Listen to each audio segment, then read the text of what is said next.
ஒரு கடைக்கு போனேன். 5 ரூபா பணத்தை எடுத்து கொடுத்தேன். ஒரு தினசரி பத்திரிகையை கேட்டேன். அவர் உடனே அங்கே அடுக்கி வச்சுருந்த பத்திரிகையில் ஒன்று எடுத்து என் கையில் கொடுத்தார். வாங்கிக்கிட்டேன். மீதி பணத்தை எடுத்தார். அதையும் என் கையில் கொடுக்கணும்ல, கொடுக்கல. எதிரில் இருந்த பலகையில் வச்சு எடுத்துக்க சொன்னார். எப்பவும் அவர் அப்படி தான் பண்ணுவார். நானும் எடுத்துக்கிட்டு வந்துடுவேன். இவர் ஏன் இப்படி பண்ணுறாருங்கிறது எனக்கு ரொம்ப நாளாக ஒரு சந்தேகம். ஒரு நாள் அவர்கிட்டயே இதை கேட்டுவிட்டேன். ஏங்க, நீங்கள் உங்கள் கடைக்கு வந்து பொருள்கள் வாங்குறவங்களுக்கு நீங்கள் பாக்கி சில்லறையை கொடுக்குறப்போ பலகையில் வச்சு விட்றீங்க, கையில் கொடுக்க மாட்டேங்கிறீங்களே, ஏன் அப்படின்னு கேட்டேன். காசை கையில் கொடுத்தா நம்மக்கிட்ட இருக்கிற லட்சுமி போயிடுவா சார் அப்படின்னார். அதாவது பணம் செலவாயிடும் அப்படின்னு அர்த்தமா. இன்னொரு நண்பர், அவர் ஒரு நாள் வழக்கத்துக்கு மாறாக ரொம்ப சோகமாக உட்காந்துருக்கிறார். ஏங்க என்னாச்சு, ஏன் இப்படி கப்பலே கவிழ்ந்தது மாதிரி உட்காந்துருக்குறீங்க அப்படின்னு கேட்டேன். கப்பலே கவிழ்ந்திருந்தா கூட நான் இப்படி கவலைப்பட மாட்டேன் சார், வேற ஒன்று நடந்து போச்சுன்னார். என்னன்னு கேட்டேன். என் உச்சந்தலையில் பல்லி ஒன்று விழுந்துட்டுதுன்னார். அதுக்காகவா இப்படி அப்படின்னு ஆச்சரியப்பட்டேன். ஆமாங்க, பல்லி உச்சந்தலையில் விழுந்தால் பலன் என்னன்னு பஞ்சாங்கத்தில் பார்த்தேன், மரணம்னு போட்டிருக்கு அப்படின்னு சொல்லிவிட்டு அவர் தொடர்ந்து கவலைப்பட ஆரம்பிச்சிட்டார். இப்படியும் ஒருத்தர், என் கூட வேலை பார்க்குற ஒருத்தர் எப்படி தெரியுமா, தினமும் வலது காலை வச்சு தான் ஆஃபீஸுக்கு உள்ளே நுழைவார். என்னைக்காவது தவறுதலாக இடது காலை வச்சு உள்ளே வந்துட்டார்னா அன்னைக்கு பூரா மனசு சங்கடப்படுவார். எந்த வேலையும் சரியாக ஓடாது. கேரம் போர்டு ஆடுற ஒருத்தர் எப்போ ஆட உட்காந்தாலும் ஸ்ட்ரைக்கரை கை தவறி கீழே விழுற மாதிரி பண்ணி அதுக்கப்புறம் அதை எடுத்துக்கிட்டு ஆட உட்காருவார். ஏன்னா எப்போவோ ஒரு தடவை நிஜமாகவே அது வந்து கை தவறி கீழே விழுந்திருக்குது. அன்னைக்கு பிரமாதமாக ஜெயிச்சுட்டார். உடனே ஒரு முடிவுக்கு வந்துட்டார், கை தவறுனா லாபம் அப்படின்னு. அதுக்கப்புறம் அதையே பழக்கமாக்கிக்கிட்டார். பூனை குறுக்க போனால் சகனம் சரியில்லைன்னு நினைக்கிறவங்க உண்டு. ஆனால் ஒருத்தர் எப்படி தெரியுமா, அவர் வெளியில் கிளம்புற சமயம் பக்கத்து வீட்டு ரேடியோவில் மியாவ் மியாவ் பூனை குட்டின்னு பாட்டு சத்தம் கேட்டால் கூட போதும், சகனம் சரியில்லைன்னு பிரயாணத்தை கேன்சல் பண்ணிவிடுவார். இப்போ இவ்வளவு எதுக்கு சொல்கிறோம்னா, அளவுக்கு மீறின சகுன நம்பிக்கைகள் இருக்குது பாருங்கள், இதோட பயமும் சேர்ந்துக்கிட்டதுன்னு வச்சுக்கோங்க, இது ஒருத்தருடைய மனநிலையை பாதிச்சிடும். இது வந்து உளவியல் நிபுணர்கள் சொல்கிற கருத்து. வாழ்க்கையே தடுமாற வச்சிரும். பாதுகாப்பு இல்லாத உணர்வு, ஒரு விதமான டிப்ரெஷன் மனநிலை, இதெல்லாம் தான் இதுக்கு காரணமாக அமையலாம். ஒரு காலத்தில் பிரஷ்யா அப்படின்னு ஒரு தேசம் இருந்தது. இப்போ ஜெர்மனி இருக்குல்ல, இதோட பெரும்பகுதி ஒரு காலத்தில் பிரஷ்யாங்கிற பேரில் இருந்தது. அப்போ அதுக்கு அரசராக இருந்தவர் மகா ஃப்ரெடரிக், அதாவது ஃப்ரெடரிக் தி கிரேட் அப்படின்னு சொல்லுவாங்க. அந்த ராஜாவுக்கு ஒரு சந்தேகம், நாம் பல வகையான வரிகளை விதித்து வசூல் பண்ணுறோம், அப்படி பண்ணி வருமானம் குறைஞ்சிக்கிட்டே போகுதே, இதுக்கு என்ன காரணமாக இருக்கும்? இதுதான் அவருக்கு ஏற்பட்ட சந்தேகம். ஒரு சமயம் அந்த அரசர் தம்முடைய அமைச்சர்களையும் பிரபுக்களையும் தளபதிகளையும் கூப்பிட்டு ஒரு விருந்து வச்சார். விருந்து முடிஞ்சதும் அவங்கள பார்த்து இந்த சந்தேகத்தை கேட்டார். வரிகள் அதிகமாக விதித்து வருமானம் குறையறதுக்கு என்ன காரணம் அப்படின்னு கேட்டார். பல பேருக்கு இதுக்கு சரியாக பதில் சொல்ல தெரியல. அனுபவசாலியான ஒரு தளபதி எழுந்திரிச்சார். அரசே, அது எப்படிங்கிறத இப்போ உங்களுக்கு காட்டுறேன்னார். உடனே ஒரு பெரிய பனிக்கட்டி ஒன்றை தன்னுடைய கையில் எடுத்தார். அதை அப்படியும் எப்படியும் திருப்பி பார்த்தார். அப்புறம் அடுத்தவர்கிட்ட கொடுத்தார். அவர் அதை அப்படியும் எப்படியும் திருப்பி பார்த்துட்டு அடுத்தபடியாக இருந்தவர்கிட்ட கொடுத்தார். இப்படியே இதை ஒவ்வொருத்தராக பார்த்துட்டு ஒவ்வொரு கையாக மாறி கடைசியில் மன்னர் கைக்கு போய் சேர்ந்தது.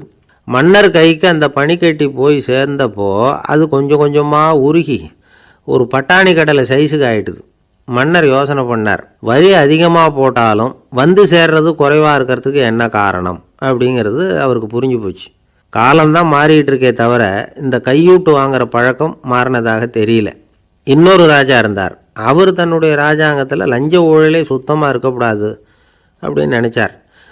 அவர்கிட்ட பல்வேறு துறைகளுக்கும் பொறுப்பாக இருந்த பல பேரும் ரொம்ப சுத்தமாகவும் நேர்மையாகவும் இருந்தாங்க. ஒரே ஒருத்தர் மட்டும் எல்லார்கிட்டையும் லஞ்சம் வாங்கிட்டே இருந்தார். அவரை வேறு வேறு துறைகளுக்கு மாற்றி பார்த்தாரு. அந்த ராஜா என்னென்னமோ பண்ணி பார்க்குறாரு. எந்த வேலையை கொடுத்தாலும் அதுலேயும் லஞ்சம் வாங்கிறதுக்கு ஒரு வழியை உண்டு பண்ணிக்குவார் அந்த ஆள். ராஜாவுக்கு இது ஒரு பெரிய தலைவலியாக போட்டுது. இவர் என்ன பண்ணுறது, இவருக்கு என்ன வேலையை கொடுக்கறது, கொஞ்சம் கூட லஞ்சம் வாங்கிறதுக்கு சான்ஸே இல்லாத ஒரு வேலையை கொடுக்கணும் அப்படின்னு திட்டம் போட்டார். ஒரு நாள் அவருக்கு அந்த உத்தரவும் போட்டுட்டார். அதாவது அவருக்கு என்ன வேலைன்னா, கடற்கரையில் தான் அவருக்கு ஆஃபீஸ், அங்கேயே இருந்துக்க வேண்டியது. தினமும் எத்தனை கடல் அலை கரையில் வந்து மோதுது அப்படிங்கிறத கணக்கெடுத்து ராஜாவுக்கு தெரிவிக்க வேண்டியது. இதுதான் அவருக்கு வேலை. பேசாமல் அலையை எண்ணிட்டு உட்காந்துருக்கிட்டோம், அப்போவாவது அவர் லஞ்சம் வாங்குகிற சந்தர்ப்பம் இல்லாமல் போயிடும் அவருக்கு அப்படின்னு நினச்சார் ராஜா. இந்த ஆள் கடற்கரைக்கு போய் டியூட்டியில் ஜாயின் பண்ணிக்கிட்டார். ஒரே மாதத்தில் அங்கே சொந்தமாக ஒரு பிரம்மாண்டமான மாளிகை கட்டிவிட்டார். ராஜாவுக்கு இது பெரிய ஆச்சரியமாக போச்சு. அலைய என்ற வேலையில் அந்த ஆள் எப்படி பணம் சம்பாதிச்சார் அப்படின்னு விசாரித்து பார்த்தார் அக்கம் பக்கத்தில். அந்த ஆள் என்ன பண்ணியிருக்கிறாருன்னா, கடற்கரையில் போய் பொறுப்பை ஏற்றுக்கிட்ட உடனே அங்கே இருந்த மீனவர்கள்கிட்ட எல்லாம் இந்த கரையில் ஒரு நாளில் மோதுகிற அலைகள் எத்தனை அப்படின்னு கேட்டிருக்காரு. அது எப்படிங்க தெரியும்னு இருக்காங்க அவங்க. தினமும் அந்த எண்ணிக்கை தெரியணும். நம்ம ராஜாவுக்கு தினமும் அறிக்கை அனுப்பணும், டெய்லி ரிப்போர்ட்டு. தவறுனா நீங்கள் இந்த கடலில் போய் மீன் பிடிக்கிறதுக்கு ராஜாவோட அனுமதி கிடைக்காது அப்படின்ட்டுருக்காரு. உடனே மீனவர்கள்லாம் பயந்து போட்டாங்க. கடலுக்கு போகிறதுக்கு அனுமதி இல்லைன்னா பட்டினி கிடக்கிறது மாதிரி ஆகிடுமே. மெதுவாக அந்த ஆளுகிட்ட போனாங்க, காதோட காதாக சொன்னாங்க, ஐயா எங்களால் கடல் அலையை எண்ண முடியாது. தினமும் எங்களால் முடிஞ்சதை உங்களுக்கு பணமாக கொடுத்துட்றோம். நீங்கள் தான் ராஜா கிட்ட சிபாரிசு பண்ணி நாங்கள் தொடர்ந்து மீன் பிடிக்கிறதுக்கு அனுமதி வாங்கி கொடுக்கணும் அப்படின்னு வேண்டிக்கிட்டாங்க. பணம் தினமும் சேர ஆரம்பிச்சுட்டுது. பதவியில் மற்ற பதவியோட இந்த பதவி எவ்வளவோ மேல் அப்படின்னு நினச்சிட்டோம் அந்த ஆள். அது மட்டும் இல்லை, தயவு பண்ணி என்னை இந்த இடத்த விட்டு மாற்றி விடாதீங்க சார் அப்படின்னு வேற கேட்க ஆரம்பிச்சிட்டானா. எனக்கு இது மட்டும்தான் சார் தெரியும், இதை தவிர வேறு எதுவும் தெரியாது அப்படின்னு சொல்லிக்கிட்டே காலம் தள்ளுறவங்க ரொம்ப பேர். அவங்கெல்லாம் கஷ்டப்பட வேண்டியிருக்கும். ஒருத்தர் தன்னுடைய தொழிலில் ரொம்ப கெட்டிக்காரராக இருக்கலாம். அதுக்காக எப்பவும் அதே ஞாபகத்தில் இருந்துக்கிட்டு உலகியல் அறிவு இல்லாமல் இருந்துடக்கூடாது, அது ஆபத்து. இதுக்காக நம்ம தாத்தா பாட்டிலாம் ஒரு கதை சொல்லுவாங்களே, கேள்விப்பட்டிருக்கீங்களா? ஒரு சமயம் ஒரு 4 பேர் சேர்ந்து வெளியூருக்கு பிரயாணம் போனாங்களாம். அந்த 4 பேர் எப்படி தெரியுமா? ஒருத்தர் வேதாந்தி, இன்னொருத்தர் சங்கீத வித்வான், 3வது ஆள் வைத்தியர், 4வது ஆள் ஜோசியர். இவங்க 4 பேரும் நண்பர்கள். அதனால் சேர்ந்து புறப்பட்டாங்க. வழியில் ஒரு ஊரில் தங்கினாங்க. இருட்டி போச்சு. அதனால் இன்றைக்கி ராத்திரி இங்கேயே தங்கி இருந்துட்டு நாளைக்கு புறப்படலாம் அப்படின்னு தீர்மானம் பண்ணாங்க. சாப்பாட்டுக்கு என்ன பண்ணுறது? அங்கேயே கடத்தெருவுக்கு போய் சாமான்லாம் வாங்கியாந்து சமைச்சு சாப்பிட்லாம்னு முடிவு பண்ணாங்க. 4 பேர் இருக்கிறதுனால ஆளுக்கு ஒரு காரியமாக செய்யலாம் அப்படின்னு வேலையை பிரிச்சுக்கிட்டாங்க. வைத்தியர் கரிகாய் வாங்க போனார், வேதாந்தி எண்ணெய் வாங்க போனார், ஜோசியர் பலசரக்கு வாங்க போனார், சங்கீத வித்வானுக்கு சமைக்கிற வேலை. எல்லாம் சரி, ஆனால் நடந்தது என்ன தெரியுமா? கடத்தெருவுக்கு காய்கறி வாங்க போனார்ல வைத்தியர், அங்கே போய் மார்க்கெட்டில் பார்த்தார். ஒவ்வொரு கரிகாயாக எடுத்து பார்த்தார். இது பித்தம், உடம்புக்கு ஒத்துக்காது, இது வாயு, உடம்புக்கு ஒத்துக்காது அப்படின்னு ஒவ்வொன்றா தள்ளினார். கடைசியில் ஒன்றுமே தேரல, வெறுங்கையோடு திரும்பி வந்துக்கிட்டு இருக்கிறார். எண்ணெய் வாங்க போனார் வேதாந்தி, அவர் ஒரு தொன்னையில் எண்ணெயை வாங்கினார். பேசாமல் அதை எடுத்துகிட்டு வர வேண்டியது தானே, முடியல. அவருடைய வேதாந்த மூளை சிந்திக்க ஆரம்பிச்சுட்டுது. இந்த தொன்னைக்கு எண்ணெய் ஆதாரமா அல்லது எண்ணெய்க்கு தொன்னை ஆதாரமா அப்படிங்கிற ஆராய்ச்சியில் இறங்கினார். என்னாச்சு தெரியுமா? அப்படி கவுத்து பார்த்தார். வாங்கின எண்ணெய் பூராவையும் வழியில் கொட்டிவிட்டு வெறும் தொன்னையோடு சேர்ந்தார். பலசரக்கு வாங்க போனார் ஜோசியர், அவர் ஒரு வழியில் பார்த்தாரு. வழியில் வந்தவங்களெல்லாம் அங்கங்கே ஒரு மரத்தடியில் உட்கார வச்சு அவங்களுக்கெல்லாம் ஆர்வம் சொல்ல ஆரம்பிச்சிட்டார். அப்படி ஒவ்வொருத்தராக சொல்லி முடிச்சுட்டு கடத்தருக்கு போய் சேர்ந்தார். இவர் அங்கே போய் சேர்றதுக்குள்ளே ரொம்ப நேரம் ஆகிட்டுது. கடையெல்லாம் பூட்டிவிட்டு போயிட்டாங்க. என்ன செய்கிறது? அவரும் வெறுங்கையோடு திரும்பி சேர்ந்தார். சரி, இவங்க கதை தான் இப்படி ஆச்சு. அங்கே சமைக்கிறதுக்காக உட்காந்துருந்தார் சங்கீத வித்வான், அவர் கதை என்னாச்சு தெரியுமா? அங்கே அவர் அடுப்பை பற்ற வச்சு ஒலையை கொதிக்க வச்சார். அதாவது ஒரு பானையில் தண்ணியை ஊற்றி அடுப்பில் வச்சார். அது கொதிக்க ஆரம்பிச்சிது. தண்ணி கொதிக்கிற சத்தம் இருக்குதுல்ல, அது இவருக்கு தாளம் போடுறது மாதிரி இருந்தது. ஒரே குஷி, பாட ஆரம்பிச்சிட்டார். பாடிக்கிட்டே உற்சாகமாக கையில் இருந்த கரண்டியால் அந்த பானையில் தட்டினார், தாளம் போடுறதா நினச்சிக்கிட்டு. அவ்வளவுதான், பானை பட்டுன்னு உடஞ்சி போச்சு. தலையில் கையை வச்சுக்கிட்டு அவரும் உட்காந்துட்டார். எந்த தொழில் தெரிஞ்சாலும் சரி, அதை புத்திசாலித்தனமாக பயன்படுத்த தெரியலன்னா ஆபத்து தான். அதுக்காக தான் இந்த கதை. ஒரு பஸ்ஸு டிரைவர் ரொம்ப கெட்டிக்காரரு. பஸ்ஸை ரொம்ப திறமையாக ஆபத்து இல்லாமல் ஓட்டினதுக்காக பரிசுலாம் வாங்கினவர். அவரே ஒரு படகு ஓட்டுறதுக்காக அழைச்சிட்டு போயிருக்கிறாங்க, மோட்டார் படகு. அதையும் ரொம்ப திறமையாக தான் ஓட்டிகிட்டு போயிருக்கிறாரு. நடுக்கடலில் போனதும் படகு நின்று போச்சு. மோட்டாரில் ஏதோ கோளாறு. என்ன செய்யலாம் அப்படின்னு அந்த டிரைவரை கேட்டிருக்கிறாங்க படகுல இருந்தவங்கெல்லாம். அப்போ அவர் சொன்னாராம், கவலைப்படாதீங்க, ஒன்றும் பிரச்சனை இல்லை, எல்லாரும் கொஞ்சம் கீழே இறங்கி பின்னாடி தள்ளுங்க, மோட்டார் ஸ்டார்ட் ஆகிடும் அப்படின்னாராம். ஒரு ஊரில் ஒரு இளைஞன் இருந்தான். ஒரு நாள் அவன் ஒரு குருவை தேடிக்கிட்டு புறப்பட்டான். ஊரை விட்டு வெளியில் போனான். போகிற வழியில் ஒரு காடு. அந்த காட்டில் ஒரு மரத்தடியில் ஒரு பெரியவர் உட்காந்துருக்கிறார். அமைதியாக மௌனமாக அவர் அமர்ந்திருக்கிறார். இந்த பெரியவரை விசாரிக்கலாம், குருவை தேடி கண்டுபிடிக்கிறதுக்கு இவர் ஏதாவது ஒரு வழி சொல்லி கொடுப்பார் அப்படின்னு நினச்சிக்கிட்டு அவரை நெருங்கினான். ஐயா, எனக்கு ஒரு குரு தேவை, எங்கே கிடைப்பார், அவரை எப்படி அடையாளம் கண்டுபிடிக்கிறது, அதை பற்றி ஏதாவது விவரம் சொன்னீங்கன்னா நான் கண்டுபிடிச்சிக்குவேன் அப்படின்ட்டுருக்கான். பெரியவர் நிமிர்ந்து பார்த்தார். தம்பி, அது ரொம்ப சுலபம். அவர் வயசானவராக இருப்பார், என்னை விட சுமார் 30 வயசு அதிகமாக இருக்கும். அவர் ஒரு மரத்தடியில் தான் உட்காந்துருப்பார் அப்படின்ட்டுருக்கான். சரிங்க பெரியவரே, அது என்ன மாதிரியான மரம், எப்படி இருக்கும் அப்படின்னு கேட்டிருக்கான். பெரியவர் அந்த விவரங்களையும் சொல்லியிருக்கிறாரு. அது மட்டும் இல்லை, சந்திக்கிற நாள், நேரம், வினாடி முதற்கொண்டு எல்லா விவரங்களையும் துல்லியமாக சொன்னாராம். இவ்வளவு விவரங்களை இவரால் எப்படி சொல்ல முடியுது அப்படின்னு இவனுக்கு ஆச்சரியம். இருந்தாலும் அந்த பெரியவர் கடைசியாக ஒரு விவரம் சொன்னார். அது என்ன தெரியுமா, எப்படியும் நீ அவரை சந்திக்கிறதுக்கு ஒரு 30 வருஷம் ஆகும் அப்படின்னு சொல்லிவிட்டாராம். ரொம்ப நன்றிங்க பெரியவரே அப்படின்னு சொல்லிவிட்டு அந்த இளைஞன் புறப்பட்டுருக்கான். இப்போ அவனுக்கு குரு பற்றின விவரம் எல்லாம் கிடைச்சிட்டுது, சந்திக்கிற நேரமும் தெரிஞ்சுட்டுது. ஆனால் 30 வருஷம் அவரை தேடி அலைய வேண்டியிருக்குமே. அவன் தேட ஆரம்பித்தான். காடு மலை எல்லாம் சுற்றி அலைஞ்சான். பல வருஷங்கள் தேடினான், அழுத்து போயிட்டான். கடைசியில் அவனுக்கும் வயசாகிட்டுது. கடைசியில் தன்னுடைய சொந்த ஊருக்கே திரும்பி போய்கிட்டு இருந்தான். அங்கே ஒரு மரத்தடியில் அவன் தேடிக்கிட்டு இருந்த குருநாதர் கிடைச்சார். யார் அவருன்னா, 30 வருஷத்துக்கு முன்னாடி வழி சொல்லி கொடுத்தாருல அதே பெரியவர். அவருக்கு இப்போ 30 வயசு அதிகமாக இருந்தது. அதே மரம், அன்னைக்கு பெரியவர் சொன்ன அடையாளம் இப்போ பொருத்தமாக இருந்தது.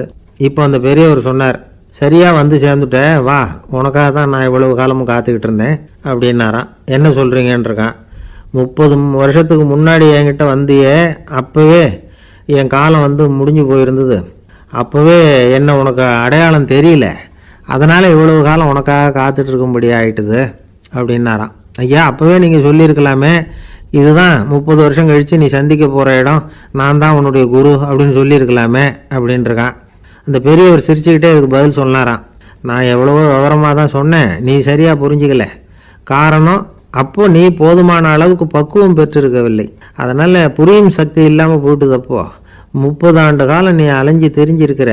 அது காரணமாக இப்போ உனக்கு அந்த பக்குவம் வந்துட்டுது, அதனால தான் அடையாளம் காண முடிஞ்சுது, நானே உன்னுடைய குரு அப்படின்னாராம். இதுலேருந்து என்ன தெரியுதுன்னா, ஆன்மீகத்தில் மாணவனாக சேர்றதுக்கு கூட ஒரு பக்குவத்தன்மை தேவைப்படுது. ஒரு பெரிய ஞானி, அவர்கிட்ட சீடனாக இருக்க ஒருத்தன் வந்தான், எதிரில் நின்னான். ஞானி அவனை வெகு நேரம் உற்று பார்த்தார். அப்புறம் சொன்னார், சீடனாக இருக்கிறது ரொம்ப சிரமம்னார். நான் தயாராக இருக்கிறேன்னா.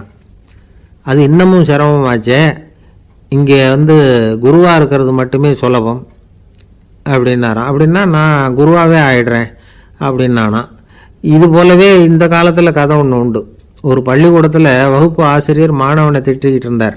டேய், நீ 100க்கு 10 மார்க்கு தான் வாங்கிக்கிட்டு இருக்க, இவ்வளவு மோசமாக நீ படித்தா கடைசியில் மாடு மேய்க்கிறது கூட லாய்க்கு இல்லாதவனா ஆயிடுவேன், அதுக்கப்புறம் என்ன செய்ய போகிறேன் அப்படின்னாராம். பையன் தலையை சொரிஞ்சிக்கிட்டே சொன்னானா, சார் அப்படின்னா ஒன்று செய்கிறேன் அப்படின்னானா. இவர் கேட்டிருக்கார், என்ன செய்ய போகிறேன்னு.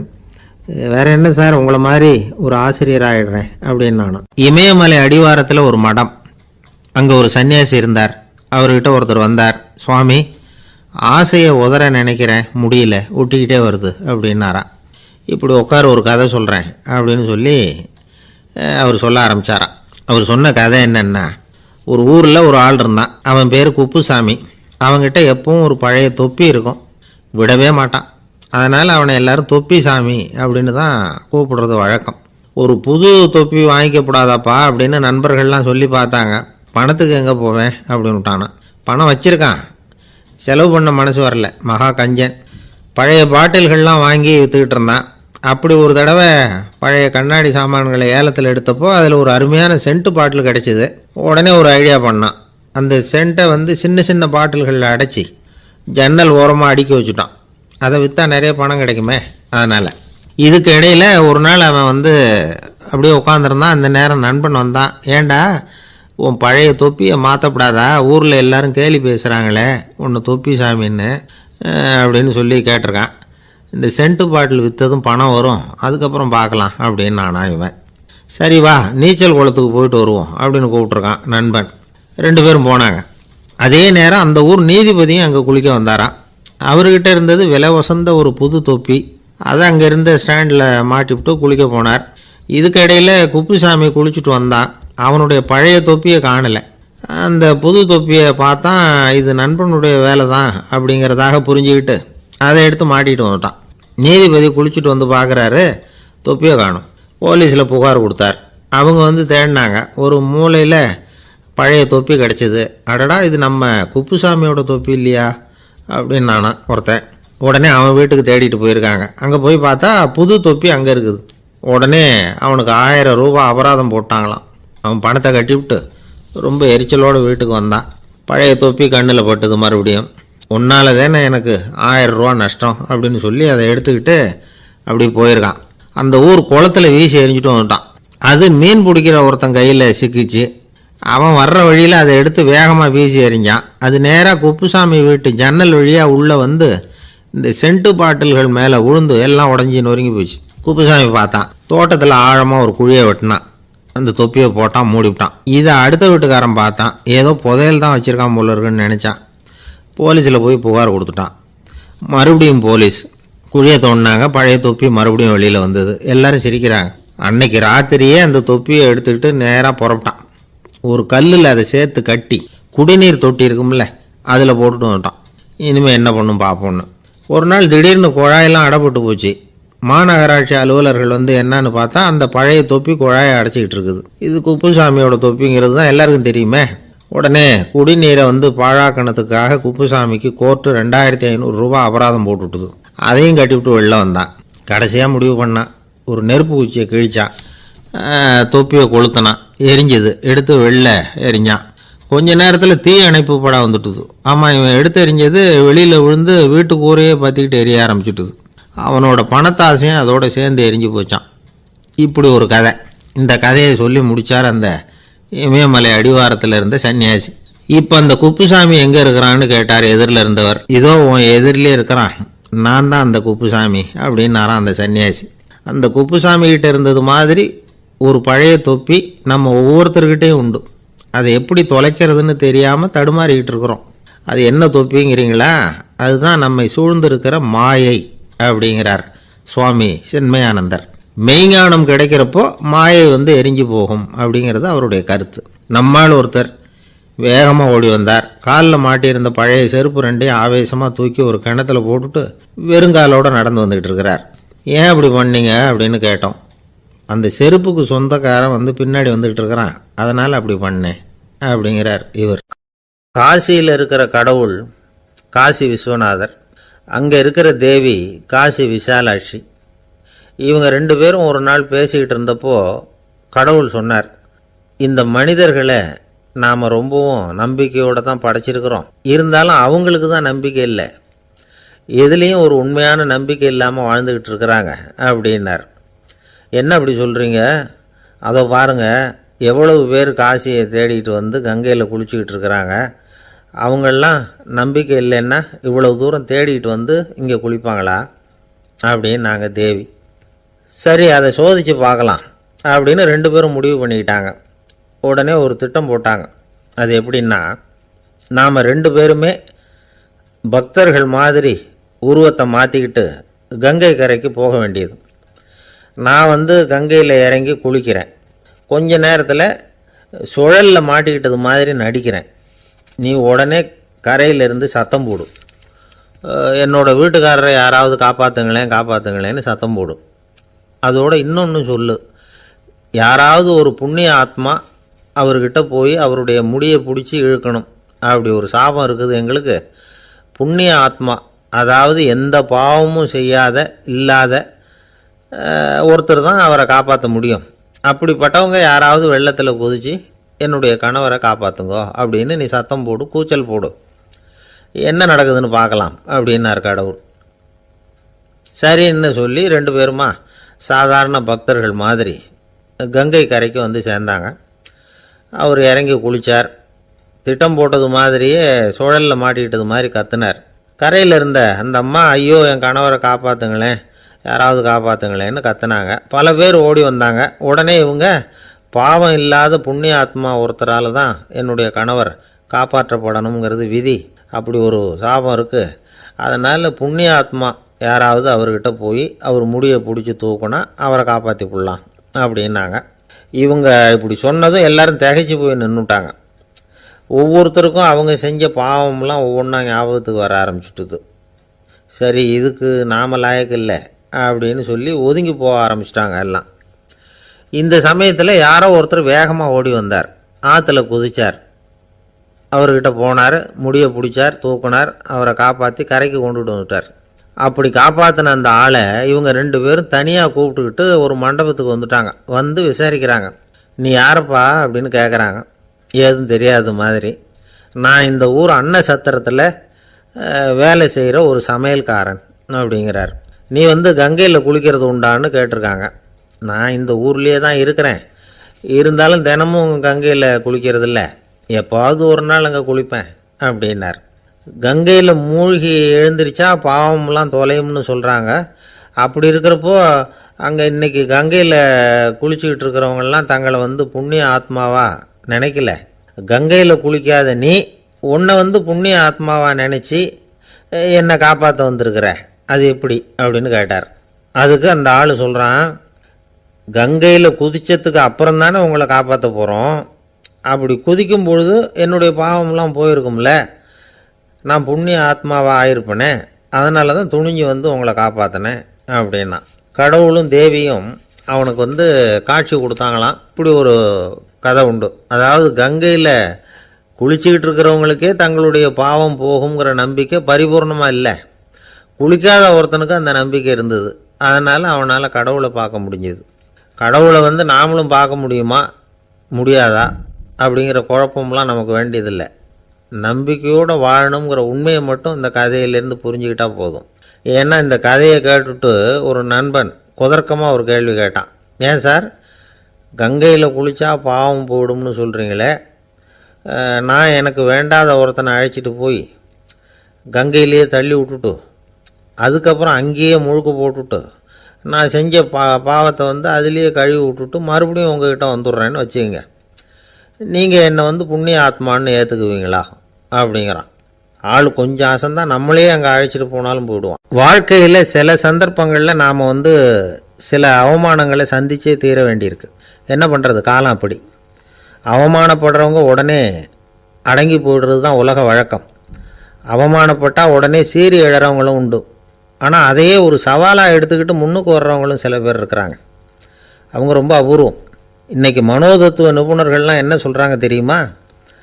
அவமானப்பட்டுட்டா உடனே அடங்கி போயிடக்கூடாதான், அதையே ஒரு சவாலாக எடுத்துக்கிட்டு மனசில் ஒரு வைராக்கியத்தோடு முயற்சி பண்ணினா வாழ்க்கையில் எல்லாரும் முன்னேறலாமா.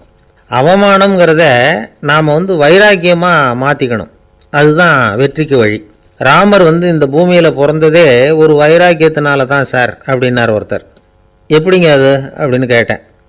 அவர் சொன்னார், தசரதருக்கு ராமர் வந்து குழந்தையாக வந்து பிறக்கணும், அப்போ தான் இங்கே இருக்கிற கஷ்டங்கள்லாம் நீங்கும் அப்படின்னு சர்வ லோகமும் எதிர்பார்த்துக்கிட்டு இருக்குது. ஆனால் அவர் எப்போ வந்து பிறப்பார் அப்படின்னு யாருக்கும் தெரியல. அந்த காரியம் சீக்கிரம் நடக்கணுமே, அதுக்கு என்ன பண்ணுறது? நாரதர் வந்தார் ஒரு நாள் தசரதரை தேடி. தசரதா, உனக்கு ஒரு செய்தி தெரியுமான்னு ஆரம்பித்தார். அவர் எப்பவும் இப்படித்தானே ஆரம்பிக்கிறது வழக்கம். என்ன விஷயம்னு கேட்டார் தசரதர். தசரதா, நீ அடிக்கடி உன்னோட தேரில் ஏறிக்கிட்டு தேவலோகத்துக்கு போகிற, அங்கே போகிற வர்ற எல்லாம் பண்ணிகிட்ருக்க, எல்லாம் சரி. தேவலோகத்துலேயும் உன்னை நல்லபடியாக தான் வரவேற்கிறாங்க. தேவேந்திரன் உன்னை பிரியமாக அழைச்சிட்டு போய் தன்னுடைய அரியாசனத்திலேயே தனக்கு பக்கத்திலேயே உட்கார வைக்கிறான். நீயும் சந்தோஷமாக உட்காந்து பேசிவிட்டு வந்துடுற. ஆனால் நீ இங்கே வந்ததுக்கு அப்புறம் அங்கே என்ன நடக்குது தெரியுமா உனக்கு அப்படின்னாரான் நாரதர். என்ன நடக்குது எனக்கு ஒன்றும் தெரியலையே அப்படின்னாரான் தசரதர். நாரதர்கிட்ட வந்து கிட்டத்தில் வந்து கேட்டிருக்கார், கொஞ்சம் சொல்லுங்கள் என்னது அப்படின்னு. அவர் நெருங்கி வந்தாரான் நாரதரும். மெதுவாக அவர் காதோட காதாக சொன்னாராம். அதாவது நம்ம பாஷையில் சொல்லப்போனால் பற்ற வைக்கிறார். நீ அங்கே தேவேந்திரங்கிட்ட உட்காந்து பேசிவிட்டு வந்த பிறகு நீ அங்கே உட்காந்துருந்த அரியாசனத்தை தண்ணி ஊற்றி கழுவி சுத்தப்படுத்துகிறாங்க. நீ என்ன அந்த அளவுக்கு சுத்தம் இல்லாத ஆளா, தினம் குளிக்காமையாக இருக்கிற அப்படின்னாராம். தசரதருக்கு இது ரொம்ப அவமானமாக போயிட்டுது. அப்படியே செய்கிறாங்க அப்படின்னாராம். ஆமாம், நீ வேணும்னா நான் சொல்கிறது உண்மையா இல்லையா அப்படின்னு சோதனை பண்ணி பார்த்துக்கோ அப்படின்னாரான் நாரதர். உடனே தசரதர் இதுக்காகவே புறப்பட்டு தேவலோகம் போனார். அங்கே வழக்கம் போலவே இவரை கூப்பிட்டு உட்கார வச்சு பேசிக்கிட்டு இருந்தான் தேவேந்திரன். கொஞ்ச நேரம் பேசிக்கிட்டு இருந்துட்டு சரி நான் கிளம்புறேன்னு புறப்பட்டார். சரி, அவனும் வாசல் வரைக்கும் வந்து வழி அனுப்பி வச்சுட்டு உள்ளே போயிட்டான். தசரதர் வெளியில் கொஞ்சம் நேரம் மறைஞ்சி இருந்துட்டு மெதுவாக உள்ளே எட்டி பார்த்தார் என்ன நடக்குதுன்னு. நாரதர் சொன்னது உண்மைதான். தசரதர் உட்காந்துருந்த ஆசனத்தை அங்கே 2 தேவர்கள் கழுவி சுத்தப்படுத்திக்கிட்டு இருக்கிறாங்க. தசரதரால் இதை தாங்கிக்க முடியல. அவருக்கு ரொம்ப அவமானமாக போச்சு. நேராக கிடுகிடுன்னு தேவேந்திரங்கிட்டே போனார். நான் உட்காந்துருந்த இருக்கையே சுத்தம் பண்ணுறியே, நான் என்ன அந்த அளவுக்கு பாவியா அப்படின்னு கேட்டார். ரொம்ப கோபமாக கேட்டார். தசரதரே, மனுஷனுக்கு 3 கடன்கள் உண்டு. தேவ கடன், ரிஷி கடன், பித்ரு கடன். இதை தீர்க்காதவன் பாவியாகிறான். இதில் மகனை பெறுவதால் தான் பித்ரு கடன் தீரும். உனக்கு மகன் கிடையாது, அதனால் நீ பாவியாகிற. பாவி உட்காந்துருந்த இடம்ங்கிறதுனால அதை சுத்தம் செய்ய வேண்டியது எங்கள் கடமை அப்படின்னு நானும் தேவேந்திரன். இந்த இடத்துல தசரதருக்கு ஏற்பட்ட அவமானம் ஒரு வைராக்கியமாக மாறிச்சு. தேவேந்திரனே கேட்டுக்கோ, ஒரு மகனை பெற்ற பிறகு தான் இந்த சபையில் மறுபடியும் அடி எடுத்து வைப்பேன் அப்படின்னு சொல்லிவிட்டு போயிட்டாராம். போய் புத்திர காமேஷ் யாகம் பண்ணார். புத்திரர்கள் பிறந்தார்கள். இந்த கதையில் உள்ள கருத்து என்னென்னா, தேவேந்திரன் தசரதரை அப்படி அவமானப்படுத்தலைன்னா அவருக்கு இப்படி ஒரு வைராக்கியம் பிறந்திருக்குமா? யோசிச்சு பார்க்கணும். நமக்கு ஏற்படுகிற சில அவமானங்களையும் வைராக்கியமாக மாற்றிக்குவோம். அப்படி மாற்றிக்கிட்டோம்னா வாழ்க்கையில் முன்னேறலாம். நம்ம ஆளுங்க சில பேர் அவமானத்தை வைராக்கியமாக மாற்றிக்கிறது எப்படி தெரியுமா?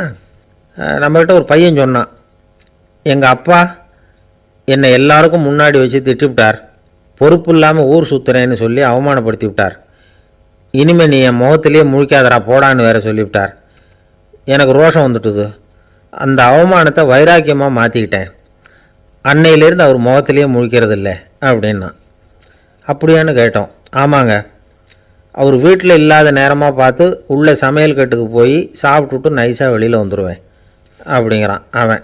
ஜவஹர்லால் நேரு பிரதமராக இருந்த சமயம் அவர் ஒரு தடவை சென்னைக்கு வந்திருக்கிறார். இங்கே சில முக்கிய நிகழ்ச்சிகளில் கலந்துக்கிறதுக்காக வந்திருந்தார். ஆளுநர் மாளிகையில் ஒரு நாள் ராத்திரி தங்கி மறுநாள் புதுடெல்லி புறப்படுறதாக ஏற்பாடு.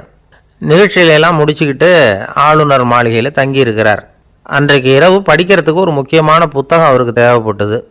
அந்த சமயத்தில் உலக அளவில் ஒரு முக்கியமான பொருளாதாரம் சம்பந்தமான ஒரு புத்தகம் வெளியாகி இருக்கிற விஷயம் அவருக்கு தெரியும். அந்த புத்தகம் மெட்ராஸுக்கு வந்திருக்குமா, அது இங்கே கிடைக்குமா அப்படின்னு விசாரிச்சிருக்கிறார் நேருஜி. அவர் இப்படி கேட்ட உடனே அங்கே இருந்தவங்கெல்லாம் ரொம்ப பரபரப்பாக செயல்பட ஆரம்பிச்சுட்டாங்க. முக்கியமான இடங்கள்ல எல்லாம் விசாரிச்சிருக்கிறாங்க அந்த புத்தகம் உங்ககிட்ட இருக்கான்னு. சென்னையில் உள்ள கன்னிமாரா நூல் நிலையத்துக்கு எப்படியும் அந்த புத்தகம் வந்திருக்கணும் அப்படின்னு ஒரு நம்பிக்கை. அங்கே விசாரித்தாங்க. அந்த புத்தகம் 2 நாளைக்கு முன்னாடி தான் அங்கே வந்திருக்குது அப்படிங்கிற விஷயம் தெரிஞ்சுது. உடனே எல்லோரும் அங்கே ஓடினாங்க. அவங்களுக்கு இன்னொரு சந்தேகம், புத்தகம் வந்திருக்கு சரி, அது இந்த சமயத்தில் வேறு யாரும் படிக்கிறதுக்கு எடுத்துகிட்டு போயிருக்கக்கூடாதே அப்படிங்கிற சந்தேகம் இருந்தாலும் மனசுக்குள்ளே ஒரு தைரியம். இப்படி ஒரு புத்தகம் வெளிவந்திருக்கிற விஷயமே நேருஜி சொல்லி தான் நமக்கே தெரியும். அதுவும் இல்லாமல் உலக பொருளாதாரம் சம்பந்தமான ஏதோ ஒரு புத்தகம் அது. அதை போய் இந்த நேரத்தில் அவ்வளவு ஆர்வமாக யார் எடுத்துகிட்டு போயிட போகிறாங்க அப்படிங்கிற தைரியம். இந்த தைரியத்தோடு அந்த நூல் நிலையத்துக்கு ஓடினாங்க. புத்தகத்தை தேடினா அது கிடைக்கல. யாரோ எடுத்துகிட்டு போயிருக்கிறாங்க.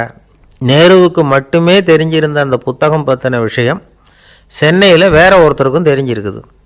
உடனே எல்லாரும் பரபரப்பாக அதுக்குன்னு இருக்கிற ரிஜிஸ்டர் இருக்குல்ல, பதிவேடு, அதை புரட்டி பார்க்குறாங்க யார் எடுத்துகிட்டு போகிறாங்கன்னு தெரிஞ்சுக்கிறதுக்காக. எடுத்துகிட்டு போனவங்க அதில் கையெழுத்து போட்டிருப்பாங்கல்ல, அதை பார்த்து யாருன்னு தெரிஞ்சுக்கலாம் அப்படிங்கிறதுக்காக தான் அதை புரட்டுறாங்க. அதோ அந்த புத்தகத்தோட பேர் பக்கத்தில் அதை எடுத்துக்கிட்டு போனவங்க கையெழுத்து உத்து பார்க்குறாங்க எல்லாரும். அதில் போட்டிருக்குது பேர் CN அண்ணாதுரை அப்படின்னு எழுதியிருந்தது. அவர் தான் பேரறிஞர் அண்ணா. நேரு படிக்க விரும்பின ஒரு புத்தகத்தை அதே நேரம் படிக்க விரும்பின இன்னொரு தலைவர் இவர். படிக்கிறதுல அவருக்கு இருந்த ஆர்வத்தை நாம் தெரிஞ்சுக்கணும்னா அதுக்கு எவ்வளவோ சம்பவங்கள் இருக்குது. கடைசி காலத்தில் அவர் அடையாறு மருத்துவமனையில் படுத்திருக்கிறார். அவருக்கு ஒரு முக்கியமான அறுவை சிகிச்சை செய்ய வேண்டியிருக்குது அவசரமாக. அமெரிக்காவிலேருந்து டாக்டர் மில்லர் வந்திருக்கிறார். அவர்கிட்ட கேட்குறார், டாக்டர் நாளைக்கே அறுவை சிகிச்சை செய்ய போகிறீங்களா அப்படின்னு. ஆமாங்கிறார் டாக்டர் மில்லர். நாளைக்கு மறுநாள் செஞ்சுக்கிறேனே அப்படின்னாரான் அண்ணா. ஏன் ஏதாவது நாள் பார்க்குறீங்களான்னு கேட்டிருக்கார். இல்லை, ஒரு புத்தகத்தை படிச்சுக்கிட்டு இருக்கிறேன், அதை நாளைக்குள்ளே முடிச்சிருவேன், அதுக்கப்புறம் நான் இறந்தாலும் கவலை இல்லை அப்படின்னாரான் இவர். அவர் தான் அறிஞர் அண்ணா. சங்ககால நூல்கள்லேருந்து சமீபத்தில் வந்த நூல்கள் வரைக்கும் எல்லாம் அவர் படிச்சிருக்கிறார். ஒரு திருமண விழாவில் அவர் பேசும்பொழுது சொன்ன விஷயம் இது. சங்க காலத்தில் காதலியை மணக்க விரும்புகிறவனுக்கு அவனுடைய தந்தை வீர சோதனைகள்லாம் வைப்பார். போய் புலிப்பல் கொண்டுக்கிட்டு வா, அப்போ தான் என் பொண்ணை கொடுப்பேன் அப்படின்னு சொல்லுவார். காதலன் உடனே காட்டுக்கு போவான், ஒரு புலியை கொன்று அதனுடைய பல்லை கொண்டுக்கிட்டு வருவான். அதை வீர பதக்கத்தில் பதிச்சு அவனுக்கு மாமனார் சூட்டுவார் கல்யாண சமயத்தில். இப்போலாம் காதலன் கிட்ட அப்படி சொல்ல முடியாது. இப்போலாம் காதலன் கிட்ட காட்டுக்கு போய் புலிப்பல் கொண்டுக்கிட்டு வான்னு யாராவது சொன்னால் புலி தான் மாப்பிள்ளையாக வந்து சேரும் அப்படின்னார். ஒருத்தர் ஓடி வந்தார், இன்னொருத்தரை பார்த்து, சார் உங்கள் சைக்கிளை ஒரு நாள் இரவல் கொடுங்களேன், பக்கத்து ஊருக்கு போயிட்டு வர வேண்டியிருக்கு அப்படின்னார். இவர் சைக்கிளை கொடுத்து பத்திரமா கொண்டுகிட்டு போங்கன்னார்.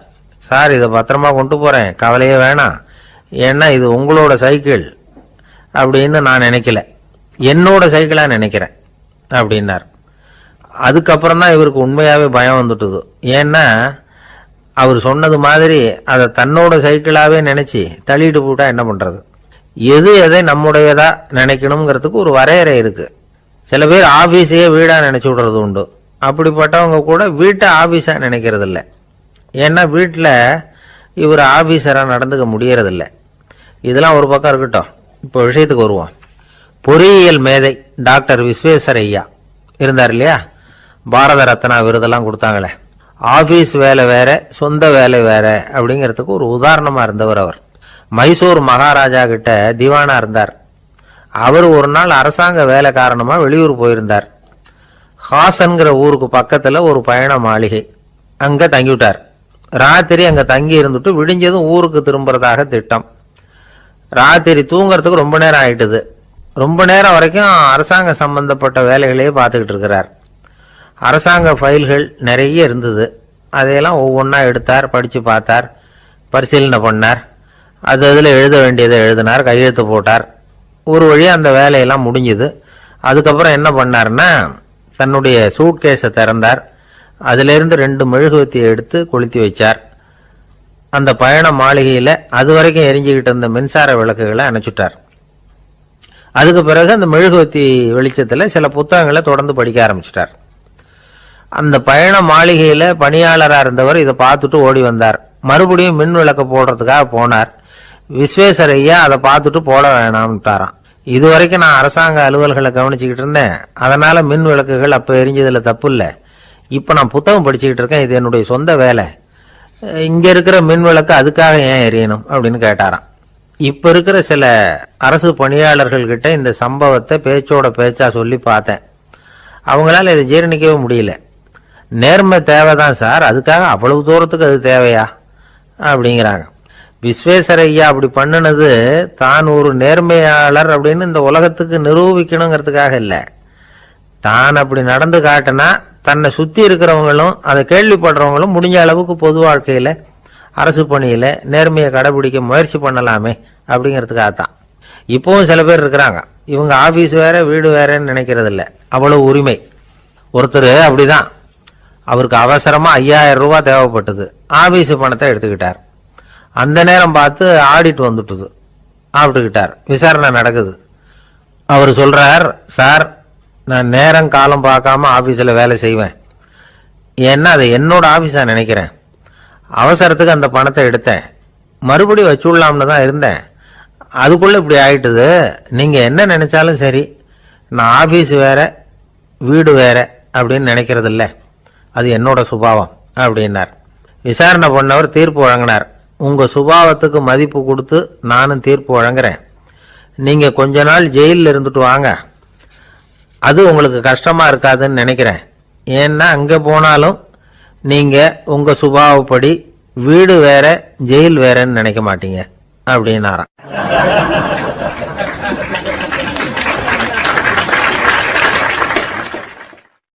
திபேத் நாட்டில் புத்த மடாலயங்கள் நிறைய உண்டு. அதுக்கு ஒரு தலைமையகமும் உண்டு. அது இந்த திபேத் தலைநகரம் லாசாவில் இருக்குது. ரொம்ப காலத்துக்கு அப்பால் அதை பற்றிலாம் நிறைய விவரங்கள் எழுதி வச்சிருக்கிறாங்க. அது இப்போவும் நமக்கு கிடைக்குது. அதாவது ரொம்ப தூரத்துக்கு அந்தாண்ட மலைகளுக்கு நடுவில் ஒரு கிளை மடாலயம். அந்த மடத்தின் தலைவருக்கு வயசாயிட்டு தான், அதனால் தலைமை பொறுப்பை வேற ஒருத்தர்கிட்ட ஒப்படைக்கலாம் அப்படின்னு முடிவு பண்ணாராம். உடனே ஒரு லாமாவை கூப்பிட்டார். அவர் மூலமாக தலைமை மடாலயத்துக்கு செய்தி அனுப்புனார். பொருத்தமான வாரிசு ஒருத்தரை அனுப்பி வைக்கும்படியாக. அந்த வாலிப லாமா புறப்பட்டார். காடு மேடெல்லாம் நடந்து போறார். ரொம்ப நாள் கழிச்சு தலைமை பீடத்தை அடைஞ்சார். தலைமை குரு கிட்ட விவரத்தை சொன்னார். தகுதியான ஒருத்தரை அனுப்பி வச்சா அழைச்சிட்டு போறேன் அப்படின்னார். சரி, நாளைக்கு காலையில் நீங்கள் அவங்க எல்லாரையும் அழைச்சிட்டு போகலாம்னார் அவர். அவங்க எல்லாரையுமா? அங்கே தேவைப்படுறது ஒருத்தர் தானே அப்படின்னார் இவர். ஆமான்னார். அப்புறம் ஏன் எல்லாரையும் அழைச்சிட்டு போக சொல்கிறீங்கன்னார். அது இப்போ உனக்கு புரியாது. நான் ஒரு 100 பிக்குகளை அனுப்புகிறேன், அதாவது பிட்சுகளை. அவ்வளவு பேரையும் அங்கே வச்சு சமாளிக்க முடியாது அப்படின்னாரு இவர். இருந்தாலும் இப்போ அந்த தலைமை குரு என்ன சொன்னார்னா, அதை பற்றி கவலைப்படாத, நான் 100 பேரை அனுப்புகிறேன். அதில் 99 பேர் வழியிலேயே காணாமல் போடுவாங்க, ஒருத்தன் மட்டும்தான் வருவான். அவனும் அங்கே வந்து சேர்ந்துட்டானா நீ ரொம்ப கொடுத்து வச்சவன் அப்படின்னார். இவருக்கு ஒன்றும் புரியல. இருந்தாலும் மறுநாள் அந்த வாலிப லாமா 100 பேரை அழைச்சிக்கிட்டு புறப்பட்டார். போகிற வழியிலேயே பல பேர் அங்கங்கே பிச்சுக்கிட்டு போயிட்டாங்க. அவர் சொன்னது மாதிரியே. வழியில் அவங்க ஊர்கள் இருந்தது தான் காரணம். அப்பா அம்மாவை பார்த்துட்டு வரேன் அப்படின்னு கொஞ்சம் பேர் போனாங்க. சொந்த பந்தத்தை பார்த்துட்டு வரேன் அப்படின்னு கொஞ்சம் பேர். ஒரு வாரம் ஆச்சு. இப்போ மிஞ்சினது 10 பேர் தான். வழியில் ஒரு நகரம். அங்கே சில பிட்சுக்கள் வந்து சந்திச்சாங்க. எங்கள் மடத்து தலைவர் இறந்துட்டார், உங்களில் யாராவது ஒருத்தர் எங்களுக்கு தலைவராக முடியுமா அப்படின்னு கேட்டாங்க. 10 பேரும் தயார்.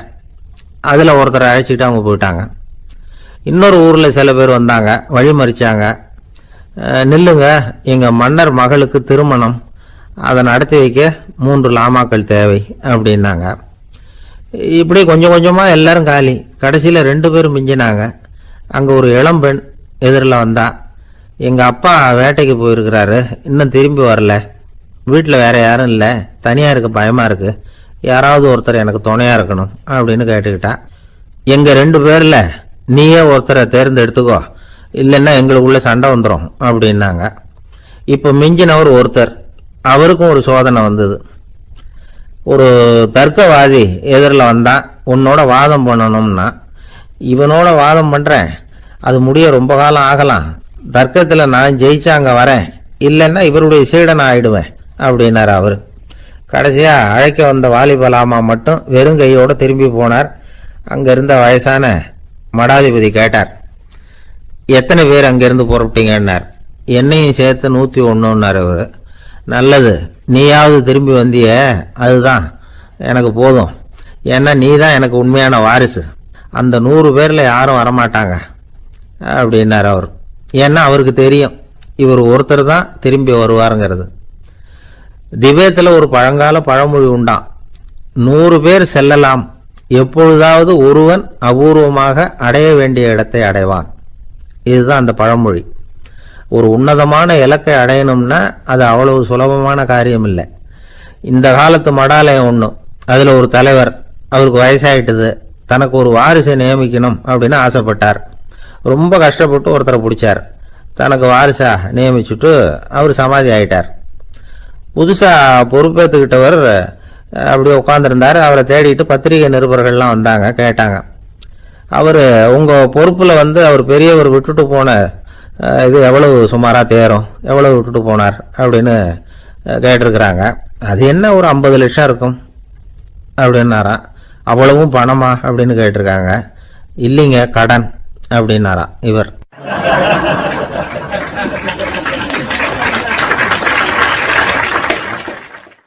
ஒரு நண்பர் யாருக்கோ ஃபோன் பண்ணிட்டு இருந்தார். அவர் பேசி முடிச்சதும் நான் அவரை பார்த்து, இப்போ ஃபோன் பண்ணீங்களே, அந்த ஃபோன் நம்பர் என்ன அப்படின்னு கேட்டேன். அவர் தலையை சொரிஞ்சுக்கிட்டார், ஞாபகம் வரலன்னார். சரி சார், அதை விடுங்க, உங்கள் மனைவி பேர் என்ன அப்படின்னு கேட்டேன். மாலதின்னார்.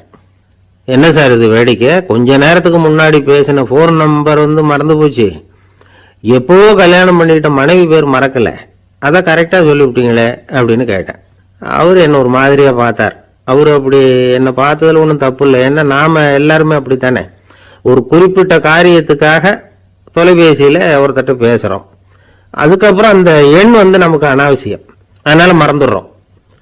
இதுக்கு பேர் தான் தற்காலிக ஞாபகம். ஆனால் மனைவி பேரை மறந்துட முடியுமா? முடியாது. அது அவசியமான ஒன்று. அடிக்கடி அந்த பேரை உபயோகப்படுத்துகிறோம், அதனாலேயும் அது முக்கியங்கிறதுனாலேயும் அதை மறக்கிறது இல்லை. இதுக்கு பேர் நிரந்தர ஞாபகம். சரி, இந்த தற்காலிக ஞாபகம், நிரந்தர ஞாபகம், இது ரெண்டு ஞாபக அளவுகளையும் கட்டுப்படுத்துறது எது அப்படின்னா மூளைக்குள்ள நடக்கிற மின்சார நடவடிக்கைகள் தான். தற்காலிக ஞாபகம் ஒரு மின்னல் மாதிரி தோன்றி மறையுது. நிரந்தர ஞாபகம் ஒரு படிவம் போல மூளையில படிஞ்சுடுது. ஒரு சம்பவத்தின் பல பிரதிகள் மூளையில பல்வேறு பகுதிகளிலேயும் படியறதுனால ஒன்னு மறைஞ்சாலும் மறந்தாலும் இன்னொன்னு மறையறதில்லை. இப்படிப்பட்ட நிலைமையில தான் இந்த தொண்டையில இருக்கு, வாயில வரமாட்டேங்குது சார் அப்படிமா. ஒருத்தருக்கு எந்த துறையில ஆர்வமும் ஈடுபாடும் அதிகமோ அது சம்பந்தமான ஞாபக சக்தி அதிகமா இருக்கும். தொழிலை விரும்புகிற ஒரு டெலிபோன் ஆபரேட்டருக்கு எண்கள்லாம் நல்ல ஞாபகம் இருக்கும். அது மாதிரி கவிஞர்களுக்கு வார்த்தைகள் நல்ல ஞாபகத்தில் இருக்கும். இது ஒரு பக்கம் இருந்தாலும் ஒரு மூளை எண்களை விட எழுத்துக்களை விட படங்களை ரொம்ப சுலபமா ஞாபகத்தில் வச்சுக்குது. புரிஞ்சுக்கிற தன்மை, அனுபவம், புத்தி கூர்மை இது கூடி குறையிறத பொறுத்து ஞாபக சக்தியும் ஏறும் இறங்கும். இப்போ உதாரணத்துக்கு ஒரு பையனுக்கு படிச்சது எதுவும் ஞாபகத்தில் இல்லைன்னா அவன் அதை சரியா புரிஞ்சுக்கலன்னு அர்த்தம். இந்த மறதிங்கிறது எந்த சமயத்துல ஒரு பிரச்சனை ஆகுது தெரியுமா?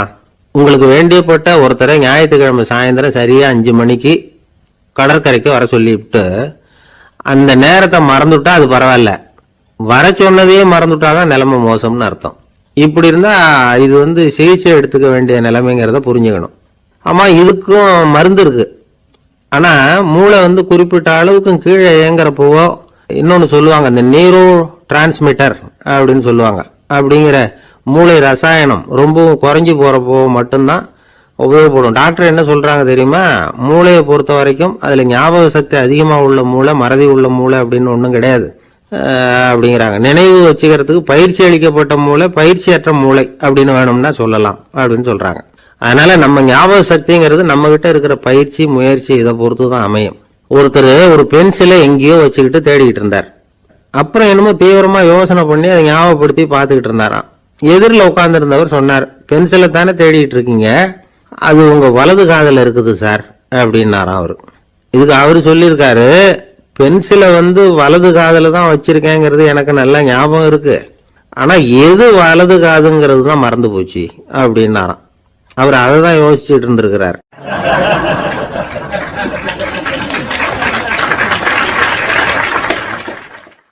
காலை நேரம், கடற்கரை ஓரம், காலை வீசிக்கிட்டு கையை வீசிக்கிட்டு ஏதோ சண்டைக்கு போற சிப்பாய் மாதிரி எல்லாரும் நடந்து போயிட்டு இருக்கிறாங்க. நடைப்பயிற்சி. அதுல நமக்கு தெரிஞ்ச ஒருத்தர் எதிரில் வந்தார் ரொம்ப வேகமா. என்ன சார் வாக்கிங்க அப்படின்னு கேட்டோம்.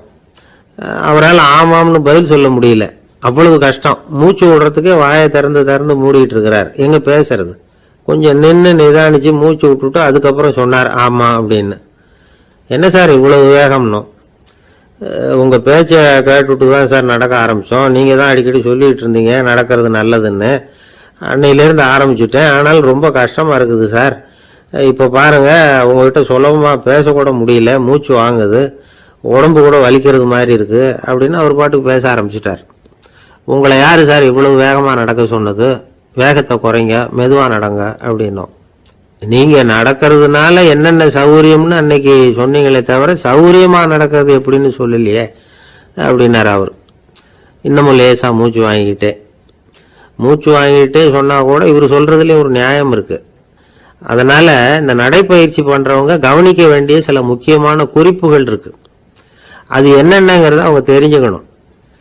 அது தெரிஞ்சு வச்சுக்கிறது நல்லது. இதெல்லாம் மருத்துவ நிபுணர்கள் சொல்ற குறிப்புகள். அவங்க என்ன சொல்றாங்க தெரியுமா? உங்க வயசு 40க்கு மேலையா? உங்க எடை இருக்க வேண்டியதை விட 10 கிலோ அதிகமா இருக்குதா? நீங்க புகை பிடிக்கிறவரா? இதய நோய், ரத்த நாள நோய், உயர் ரத்த அழுத்தம் இப்படி ஏதாவது உங்களுக்கு உண்டா? அப்படின்னா நீங்க உங்க இஷ்டத்துக்கு வரிஞ்சு கட்டிக்கிட்டு நடைப்பயிற்சி பண்ண ஆரம்பிச்சிடாதீங்க. முதல்ல ஒரு மருத்துவ பரிசோதனை பண்ணிக்கங்க, அதுதான் நல்லது அப்படின்னு அவங்க சொல்றாங்க. நடக்கிறப்போ, உடற்பயிற்சி செய்யறப்போ மார்பு பகுதியில் அல்லது வேற எங்கேயாவது தொடர்ந்து வலி இருந்ததுன்னா பயிற்சியை நிறுத்தி விட்டு டாக்டரை போய் பார்க்கணும். நடைப்பயிற்சி பண்றப்போ உங்க சக்திக்கு தகுந்த மாதிரி மெதுவா அதிக கஷ்டம் இல்லாம முன்னேறலாம். அங்க என்ன போட்டியா வைக்கிறாங்க? முந்திக்கிட்டு போய் என்ன பண்ண போறோம்? பரிசா வாங்க போறோம். அதனால நிதானம் அவசியம் அப்படிங்கிறது அவங்க ஆலோசனை. தொந்தரவு கொடுக்காத ஷூ, ட்ரெஸ் இதுகளை உபயோகப்படுத்துங்க. பாதத்துல ஆடு தசை இருக்குல்ல, அங்க ஏதாவது பிரச்சனை இருந்ததுன்னா டாக்டரை பாருங்க. இந்த பாதத்துல வலி வரும் அந்த இடத்துல. வெயில் காலமாக இருந்தால் தலைக்கு தொப்பி வச்சுக்கோங்க. பனியில் நடந்தாலும் அப்படித்தான், தலையை பத்திரமா பார்த்துக்குங்க. நம்மக்கிட்ட ஏதோ கொஞ்சம் உருப்படியாக தெரியறது அதுதானே. உடற்பயிற்சிக்கு முன்னாடி பின்னாடி பயிற்சி செய்கிறப்போ நிறைய தண்ணி குடிக்கலாமா.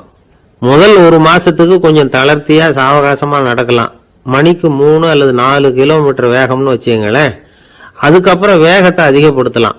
மணிக்கு 6 அல்லது 8 கிலோமீட்டர் அளவுக்கு நடக்கலாம். நல்லா கையை வீசிக்கிட்டு நடக்கணும். மூச்சு விடுற எண்ணிக்கை அதிகரிக்கணும். இது மாதிரி ஒரு 30 நிமிஷம் நடக்கலாம். தனியாக நடந்து போகிறதுக்கு உங்களுக்கு என்னமோ மாதிரி இருக்குதா, கூட யாரையாவது சேர்த்துக்குங்க. ஒரு குரூப்பாக சேர்ந்து போகலாம். நடக்கிறதுங்கிறத ஒரு சந்தோஷமான சமாச்சாரமாக ஆக்கிக்கணும். தினம் இப்படி நடக்க வேண்டி இருக்குதே அப்படின்னு புலம்பிக்கிட்டே போகக்கூடாது. சில பேர் நடக்கிறப்போ கடந்த காலத்தை அசை போட்டுக்கிட்டே போவாங்க. சில பேர் வருங்காலத்தை அசை போட்டுக்கிட்டே போவாங்க. சில பேர் முக்கியமான திட்டம்லாம் இப்படி நடக்கிறப்போ தான் தீர்மானம் பண்ணுவாங்க.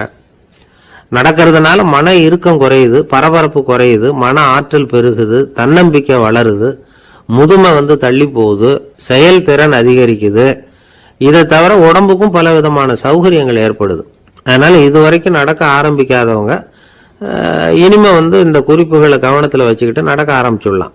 சார்லஸ் லேம்ப் அப்படின்னு ஆங்கில இலக்கிய மேதை ஒருத்தர், அவர் ஒரு தரம் உடம்பு சரியில்லைன்னு டாக்டர்கிட்ட போனாராம். டாக்டர் அவரை பார்த்துட்டு, நீங்கள் தினமும் காலையில் வெறும் வயத்தில் நடக்கணும் அப்படின்னாராம்.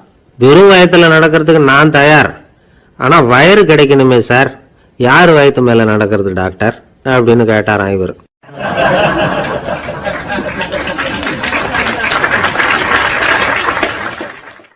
எனக்கு ஒரு உதவி செய்யணும் அப்படின்னு நம்மளை பார்த்து ஒருத்தர் கேட்குறாருன்னு வச்சுங்களேன்.